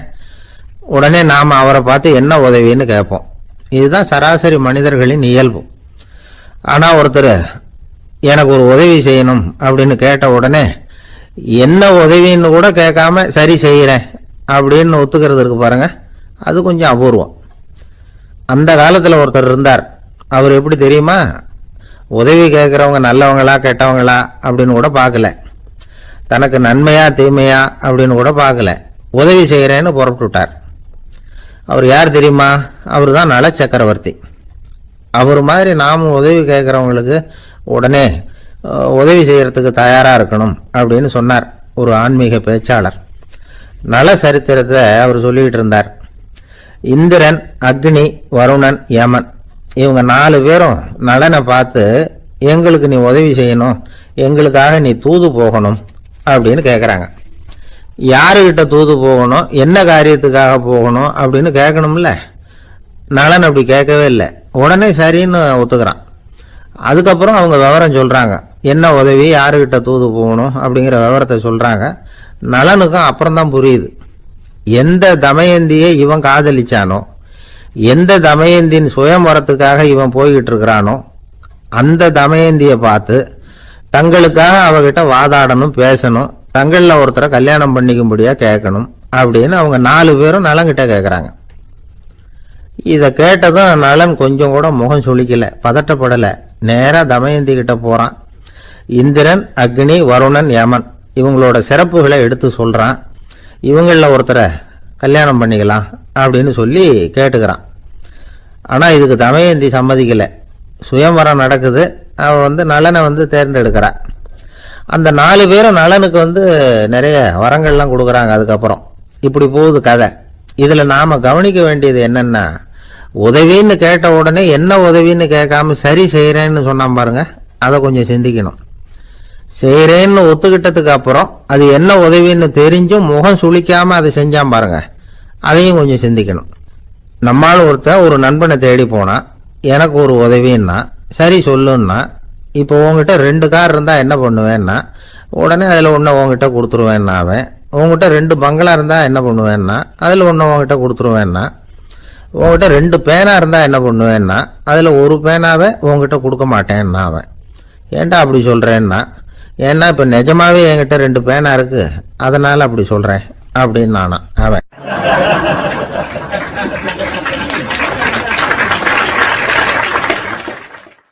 ரொம்ப பேருக்கு கூட்டத்தில் பேசுறதுன்னா பயம்.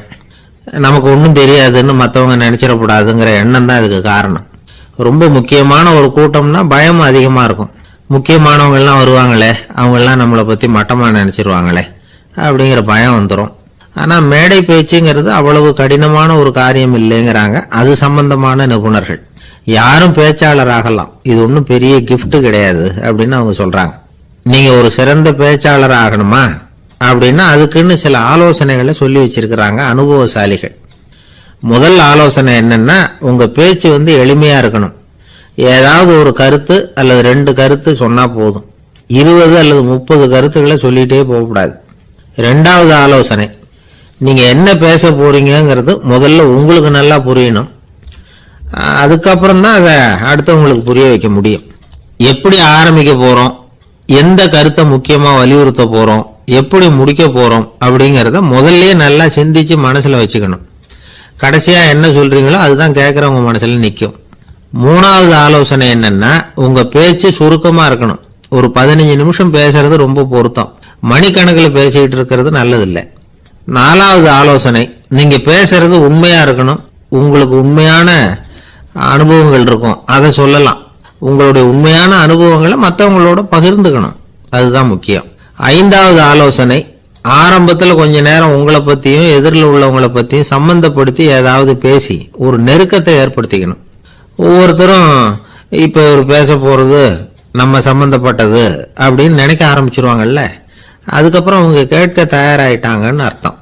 எதிரில் உட்காந்துருக்கிற கூட்டத்திலிருந்து 3 பேரை தேர்ந்தெடுங்க. அதாவது வலது பக்கம் ஒருத்தர், நடுவில் ஒருத்தர், இடது பக்கம் ஒருத்தர். அதாவது உங்களை ரொம்ப கனிவாகவும் ஆர்வமாகவும் பார்க்குறவரா பார்த்து தேர்ந்தெடுத்துங்க மனசுக்குள்ள. நீங்க பேசும்பொழுது என்ன பண்ணணும்னா, இவங்களை நேருக்கு நேராக மாறி மாறி பார்த்துக்கிட்டே பேசுனீங்கன்னா நீங்க ஏதோ ஒட்டுமொத்த கூட்டத்தையும் பார்த்து பேசுறதாக ஒரு உணர்வு அது ஏற்படுத்திவிடும். 6வது ஆலோசனை என்னன்னா, சொற்பொழிவுன்னா நீங்க பேசணும், படிக்கக்கூடாது. எழுதி படிக்கிறது நல்லா இருக்காது. குறிப்புகள் வேணும்னா வச்சுக்கலாம். படிக்கிறது பேப்பர்லேருந்து வர்றது மாதிரி இருக்கும், பேசுறது இதயத்திலேருந்து வர்றது மாதிரி இருக்கும். அப்புறம் 7வது ஆலோசனை சொல்றாங்க, அது என்னன்னா, மேடையில் ஏறி நின்ன உடனே இயல்பா மூச்சை இழுத்து விட்டுங்க, இயல்பு நிலைக்கு வாங்க, அதுக்கப்புறம் இயல்பா பேச ஆரம்பிக்கலாம் அப்படிங்கிறாங்க. இவ்வளவு பேச்சு கலையில் வல்லுநர்களா இருக்கிறவங்க சொல்லுகிற ஆலோசனைகள். இதையெல்லாம் கடைபிடிச்சா நமக்கும் அதுக்கும் வெகு தூரம்னு நினைச்சுக்கிட்டு இருந்த ஒண்ணு இப்ப கிட்டத்துல நெருங்கி வந்துடும். நாம சொல்றபடியெல்லாம் அது கேட்கும். ஒரு பேச்சாளர், அவருக்கு சுருக்கமாவே பேச தெரியாது. மேடையில ஏற்றி விட்டுட்டா போதும், ஆரம்பிச்சிருவார், நிறுத்த மாட்டார், பேசிக்கிட்டே இருப்பார். ஒரு தடவை அவர் ஒரு கூட்டத்துல ரொம்ப நேரம் பேசிக்கிட்டே இருக்கிறார். எதிரில் பொறுமை இழந்த ஒருத்தர் தன்னுடைய கை கடிகாரத்தை காட்டினார். அதை கவனிச்ச பேச்சாளர், மன்னிக்கணும், கை கடிகாரம் நான் கொண்டுகிட்டு வர மறந்துட்டேன், அதுதான் நேரம் போனதே தெரியல அப்படின்னு சொல்லியிருக்கிறார். இதுக்கு அவரு சொன்னாராம் கோபமா, ஏய்யா கடிகாரத்தை தான் பார்க்க முடியல, மறந்துட்டேன், பக்கத்தில் மாட்டிருக்கிற கேலண்டரையாவது பார்க்கப்படாதா அப்படின்னாராம்.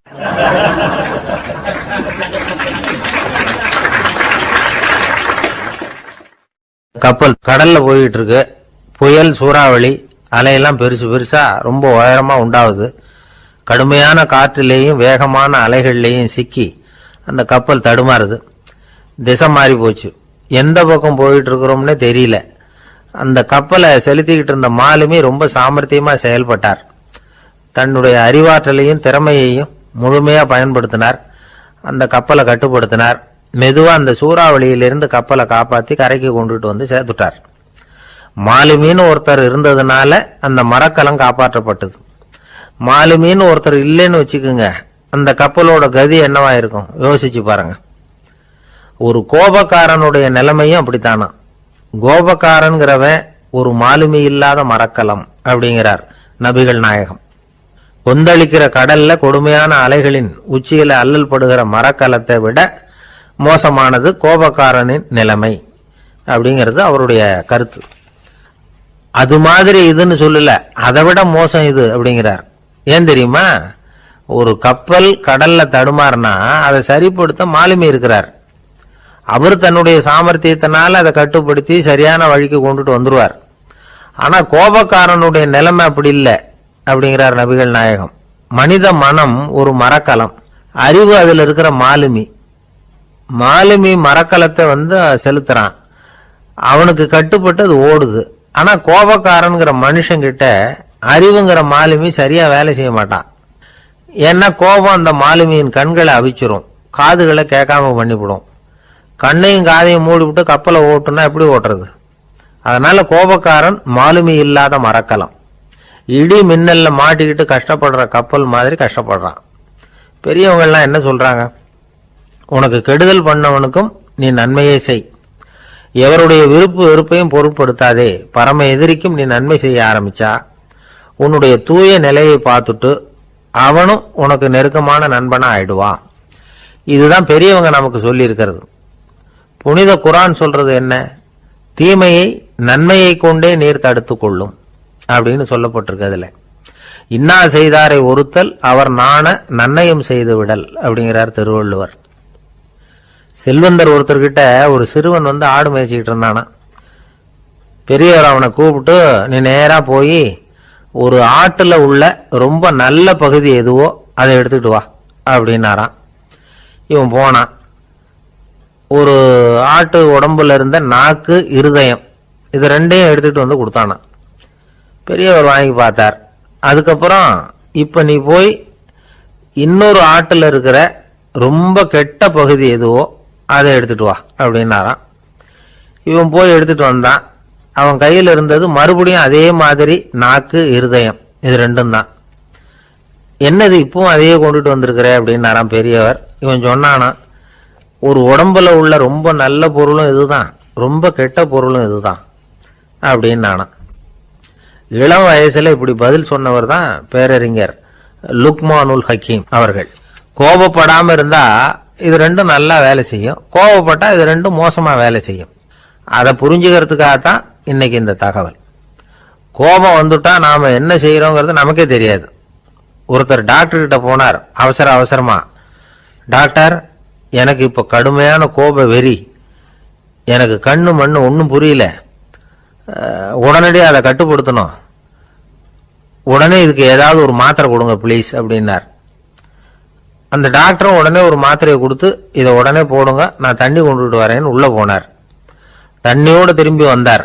இவரு சொன்னார், டாக்டர், நீங்க கொடுத்த மாத்திரை ரொம்ப பெருசா இருந்தது, இருந்தாலும் கஷ்டப்பட்டு முழுங்கிட்டேன்னார்.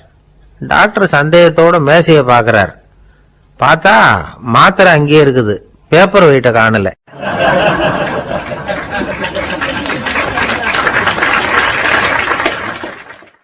தானத்துல சிறந்தது எது அப்படின்னு ஒரு கேள்வியை கேட்டு, தானத்துல சிறந்தது நிதானம் அப்படின்னு அதுக்கு ஒரு பதிலும் சொல்றவங்க உண்டு. நிதானம் வந்து ரொம்ப அவசியம், அதுவும் இன்றைய உலகத்துக்கு ரொம்ப அவசியம். இன்னைக்கு உலகம் ரொம்ப பரபரப்பா போயிட்டு இருக்குது. பொறுமையா இருக்கணும்னு நினைக்கிறவங்களால கூட அப்படி இருக்க முடியறதில்ல. பொறுமையை சோதிக்கிறது மாதிரி பல சம்பவங்கள், அதையெல்லாம் சந்திச்சே தீர வேண்டி இருக்குது. எங்க போனாலும் கியூல நிக்க வேண்டி இருக்குது, எங்க போனாலும் காத்துக்கிட்டு இருக்க வேண்டி இருக்கு. ஆபீஸ்லயோ வீட்லயோ கூட நீங்க நிதானமா பொறுமையா நடந்துக்க தெரியலன்னா உங்களுக்கு சிடுமூஞ்சி, முசுடு இப்படிலாம் பேர் வச்சிருவாங்க. அது உங்களுக்கு தேவையா? சரி, வாழ்க்கையில் வந்து பொறுமைசாலின்னு பேர் வாங்கறதுக்கு என்ன வழி? முதல் பாயிண்ட், நீங்க நினைக்கிறது, எதிர்பார்க்கறது, செய்யறது எல்லாமே 100% கரெக்டா நடக்கணும்னு ஆசைப்படக்கூடாது. எதுவா இருந்தாலும் அதுல ஓரளவுக்கு தவறு நடக்கலாம் அப்படிங்கறத எதிர்பார்த்தே இருக்கணும். ஓரளவுக்கு வந்து அதை அனுமதிக்கணும். ஒரு நண்பரை வந்து 6 மணிக்கு ஒரு இடத்துக்கு வர சொல்லி இருக்கிறீங்க, 6 மணிக்கு அவர் வரல, உடனே பொறுமை இழந்து நடந்துக்க கூடாது. ஒரு 10 நிமிஷம் டிலே ஆகலாம். ஒரு வர்ற வழியில வந்து பஸ்ஸு கூட ஏதாவது டிராபிக்ல மாட்டிருக்கலாம். அதெல்லாம் எதிர்பார்த்தே கொஞ்சம் காத்திருக்கிறதுல ஒன்றும் தப்பு இல்லை. சில சமயம் டிலே ஆகிறது கூட நல்லதா முடியும். ஒரு பஸ்ஸை தவற விட்டுட்டு, ஐயோ கொஞ்சம் ஒரு 2 நிமிஷம் முன்னாடி வந்திருந்தா பிடிச்சிருக்கலாமே அப்படின்னு தவிச்சுக்கிட்டு இருப்பாங்க சில பேர். அடுத்தபடியா வர்ற பஸ் நேரடியா நீங்க போக வேண்டிய இடத்துக்கே கொண்டு போய் விடுற பஸ்ஸா கூட இருக்கலாம். அது உங்களுக்கு முன்னாடி தெரியாதுல்ல. சில நெருக்கடியான சூழ்நிலைகளை வந்து தமாஷா எடுத்துக்கிறதுக்கு பழகிக்கணும். சில இடங்களுக்கு போறப்ப காத்திருக்கிறதுக்கு நம்ம மனசை தயார்படுத்திக்கிட்டே போகணும்.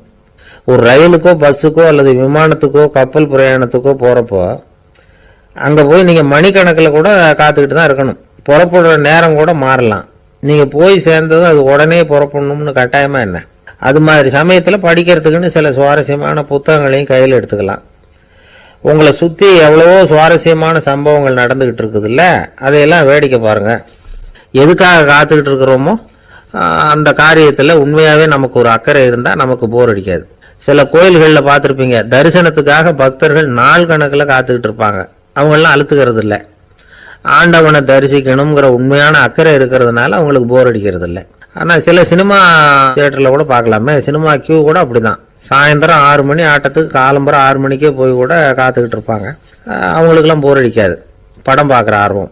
இன்னொரு முக்கியமான விஷயத்த நாம் பழக்கப்படுத்திக்கணும். லிவ் ஃபார் தி மூமெண்ட் அப்படிங்கிறாங்க நிபுணர்கள். ரொம்ப பேர் எப்படின்னா அடுத்தபடியாக நடக்க போகிற விஷயத்திலேயே கவனமாக இருப்பாங்க. அந்த நினைப்புலேயே இந்த நிமிஷத்தை பொறுமை இல்லாமல் கழிப்பாங்க.